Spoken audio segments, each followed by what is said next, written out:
భారతదేశం నుంచి అమెరికా దిగుమతి చేసుకుంటున్న సరుకుల మీద 25% టారిఫ్లు అదనంగా విధిస్తానని ట్రంప్ బెదిరిస్తున్నాడు. టారిఫ్లే కాదు, పెనాల్టీలు కూడా ఉంటాయని బెదిరిస్తున్నాడు. ఒకవైపు భారతదేశం మిత్రదేశం అని చెబుతూనే ఈ బెదిరింపులు చేస్తున్నాడు.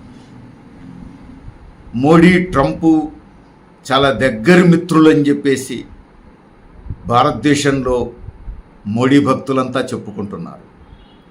ప్రపంచంలో ట్రంప్ భక్తులందరూ చెప్పుకుంటున్నారు. అయినా ట్రంప్ బెదిరిస్తూనే ఉన్నాడు. అంతేకాదు, మోడీ గురించి ఇక్కడ మోడీ భక్తులు ఆయన విశ్వగురు అంటారు.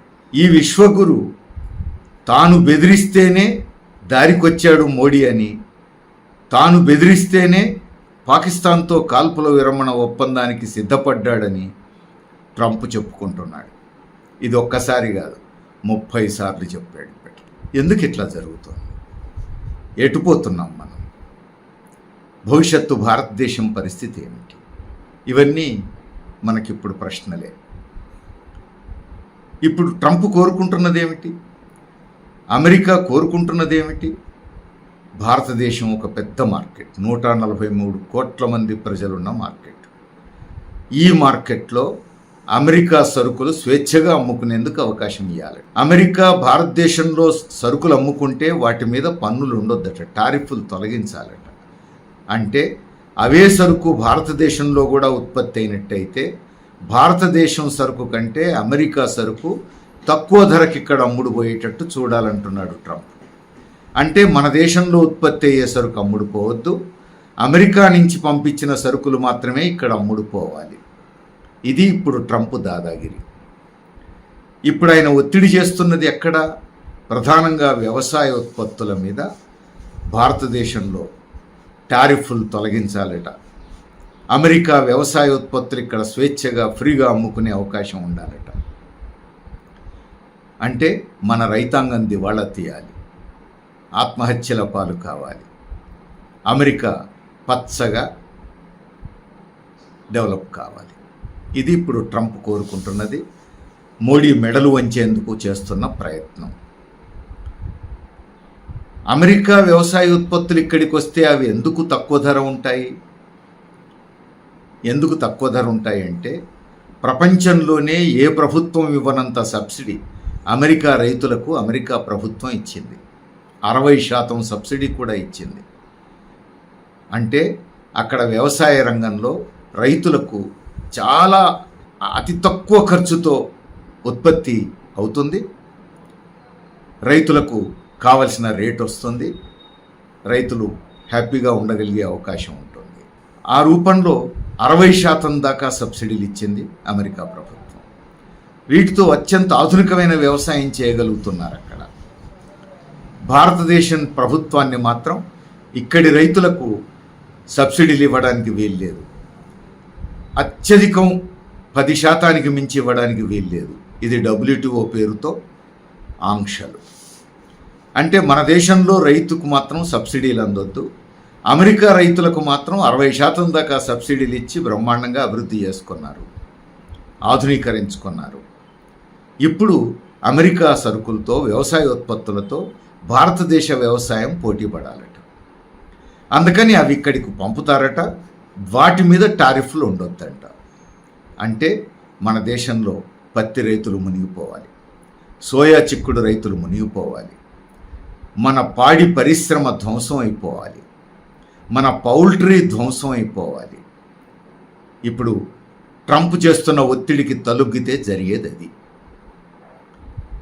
అంతేకాదు, ట్రంప్ ఒత్తిడికి తలొగ్గితే మన దేశం నుంచి అమెరికాకు ఎగుమతి చేస్తున్నటువంటి ప్రజారోగ్యాన్ని కాపాడేటువంటి మందులు, ఫార్మాస్యూటికల్స్ ఎగుమతులు పడిపోతాయి, మన టెక్స్టైల్స్ ఎగుమతులు పడిపోతాయి. ఇగో ఈ రూపంలో బెదిరింపులు చేస్తున్నాడు. అంటే మన వ్యవసాయ రంగాన్ని ధ్వంసం చేసి అమెరికా బాగుపడదలిచింది. అందుకు మోడీ ఒప్పుకోవాలట, భారతదేశం ఒప్పుకోవాలట.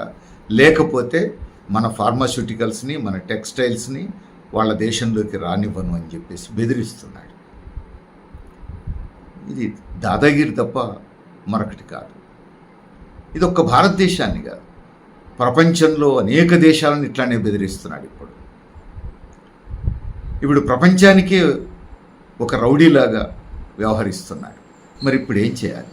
భారతదేశ వ్యవసాయ రంగాన్ని ధ్వంసం చేసి తాను బాగుపడడం మాత్రమే కాదు, అసలు భారతదేశాన్ని అన్ని విధాలా శాసించే ప్రయత్నం.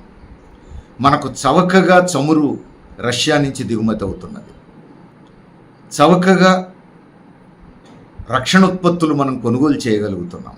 ఇప్పుడు కాదు, అనేక దశాబ్దాలుగా రష్యాతో భారతదేశానికి ఆ బంధం ఉన్నది.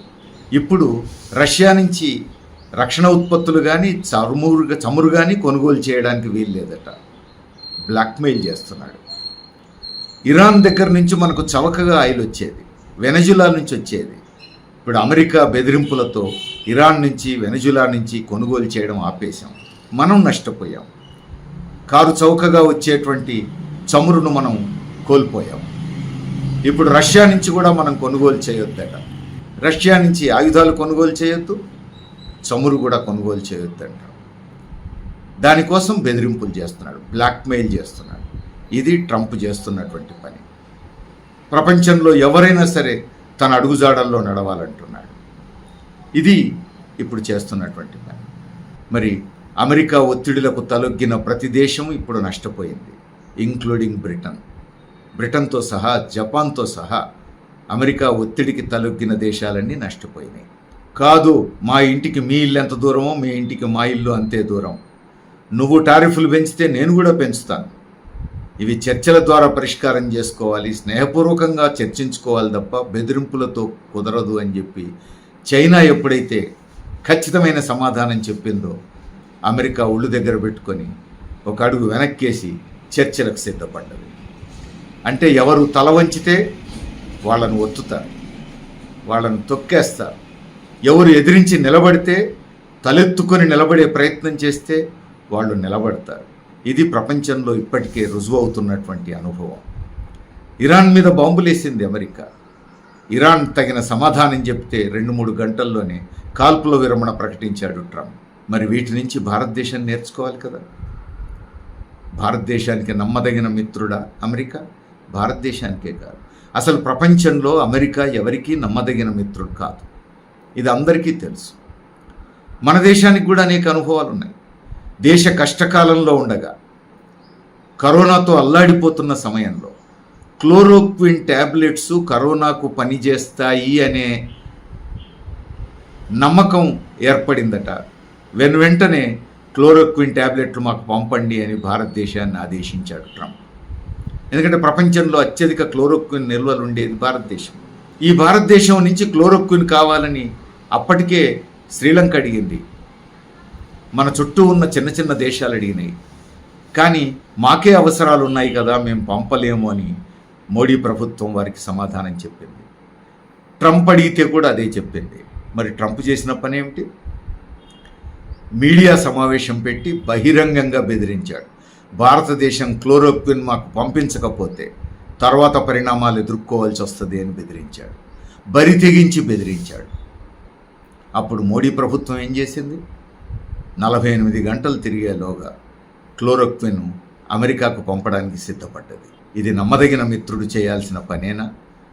ఆ బెదిరింపులకు మన ప్రభుత్వం లొంగవచ్చా, తల వంచవచ్చా? నిన్నగాక మొన్న గూగుల్, IBM లాంటి టెక్ కంపెనీసు ఇండియన్ యూత్కు ఉద్యోగాలు ఇవ్వద్దు అని చెప్తున్నాడు ట్రంప్. మనకు అమెరికా మిత్రదేశం ఎట్లా అవుతుంది? అంతేకాదు, అమెరికాలో చట్టవిరుద్ధంగా సెటిల్ అయ్యారనే పేరుతోటి భారతీయ యువతను భారతదేశానికి తిప్పి పంపారు. ఎవరికీ అభ్యంతరం లేదు. చట్టవిరుద్ధంగా పోయి అమెరికాలో ఉంటే ఎవరున్నా మనం సమర్థించాల్సిన అవసరం లేదు. కానీ అట్లా పోయిన వాళ్ళు ఇక్కడి నుంచి విమానంలోనే పోయారు, అక్కడ విమానంలోనే దిగారు. ఈ భారతదేశ కేంద్ర ప్రభుత్వానికి అమెరికా ప్రభుత్వానికి సంబంధం లేకుండా వాళ్ళు ఎక్కడనో ఆకాశం నుంచి దూకలేదు కదా, ఉపగ్రహాల నుంచి దిగలేదు కదా. కాబట్టి 2 ప్రభుత్వాల వైఫల్యాలు ఉన్నాయి. పైగా ఈ పోయిన వాళ్ళు ఇల్లు వాకిలు అమ్ముకొని, బ్రోకర్లను నమ్ముకొని పొట్ట కోసం లక్షలు ఖర్చు పెట్టి అక్కడికి పోయారు. ఏదో దొరికిన కూలి పని చేసుకుంటున్నారు. అలాంటి వాళ్లను వెనక్కి తిరిగి పంపితే అభ్యంతరం లేదు. కాళ్లకు చేతులకు బేడీలు వేసి సైనిక విమానంలో పంపించారు. ఇది మిత్రదేశం చేయవలసిన పనేనా? వీళ్ళంతా ఏమన్నా టెర్రరిస్టులా, గజదొంగల, పొట్ట చేత పట్టుకొని పోయిన యువత కదా?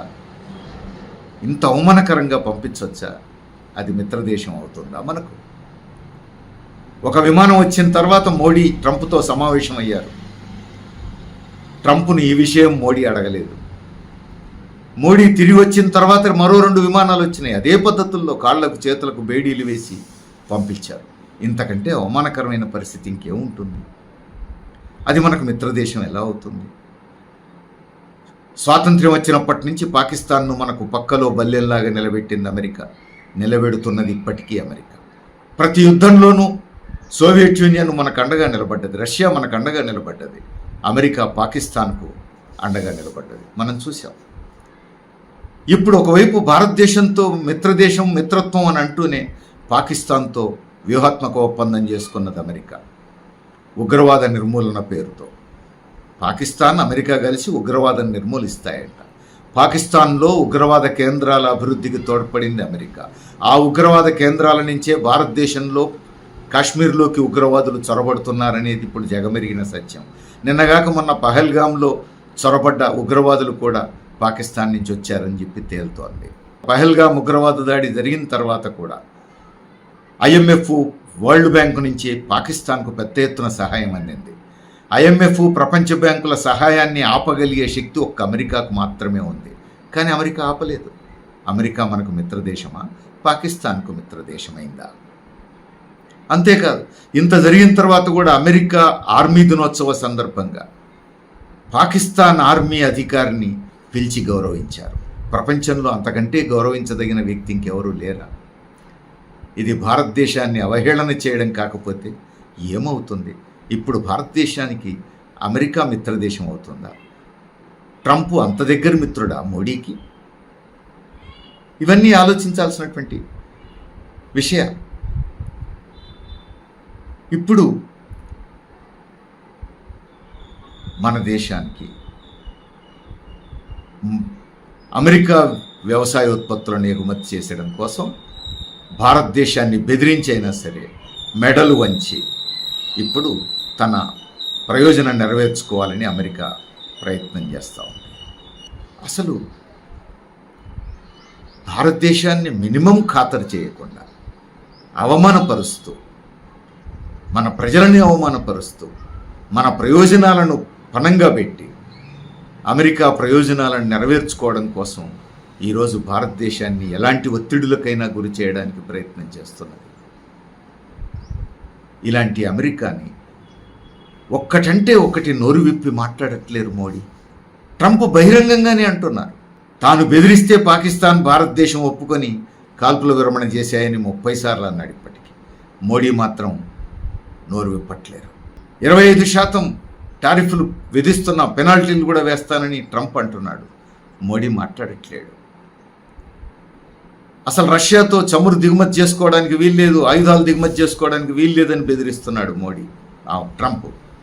అయినా మోడీ మాట్లాడట్లేడు. పైగా ఏమంటున్నాడు ట్రంప్? మీకు ఆయిల్ కావాలంటే పాకిస్తాన్ నుంచి దిగుమతి చేసుకోండి అంటున్నాడు. పుండు మీద కారం చల్లడం కాదా ఇది? చీము నెత్తురు ఉంటే మన పాలకులు ఇప్పటికైనా స్పందించాలి కదా. ఒకప్పుడు అలీన ఉద్యమానికి నాయకత్వం వహించిన దేశం మనది.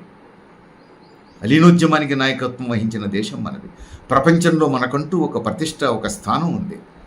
అలాంటి భారతదేశాన్ని ఖాతరు చేయకుండా మన మార్కెట్ను కబళించేందుకు, మన భద్రతను కూడా ముప్పులోకి నెట్టేందుకు ట్రంప్ ప్రయత్నం చేస్తుంటే, అమెరికా ప్రయత్నం చేస్తుంటే భారత ప్రభుత్వం నోరు విప్పకపోవడం, మోడీ నోరు మెదపకపోవడం దేన్ని సూచిస్తోంది?